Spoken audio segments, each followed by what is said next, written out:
তো বন্ধুরা, চলো এবার শিখে নেওয়া যাক বর্ণ সম্পর্কে। এক কথায় বর্ণ পরিচয় করা যাক। প্রথমে আমি লিখেছি ওয়ার্ণাহা, ঠিক আছে? ওয়ার্ণাহা বোঝার সুবিধার জন্য পাশে আমি বাংলা লিপিতেও লিখে দিয়েছি। তো ওয়ার্ণাহা, বর্ণসমূহকে দুটো ভাগে মূলত ভাগ করে দেওয়া যায়। আমরা এটা জানি একদম প্রাথমিক পর্যায়ে। একটা হচ্ছে স্বরবর্ণাহা, অপরটি হলো ব্যঞ্জন বর্ণাহা।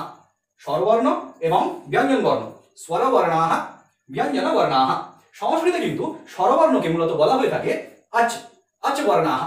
স্বরবর্ণকে সংস্কৃতে মূলত আচ বর্ণাহা বলা হয়ে থাকে। আচ বর্ণ, স্বরবর্ণ, আচ বর্ণ।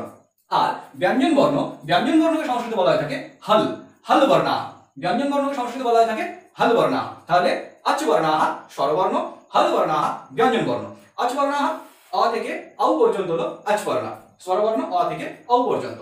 আর ব্যঞ্জন বর্ণ, হল বর্ণ হচ্ছে ক থেকে হ পর্যন্ত। তাহলে হল বর্ণ ক থেকে হ পর্যন্ত। তাহলে বর্ণসমূহকে কয় ভাগে ভাগ করা হলো? দুই ভাগে, আচ বর্ণাহা, হল বর্ণাহা।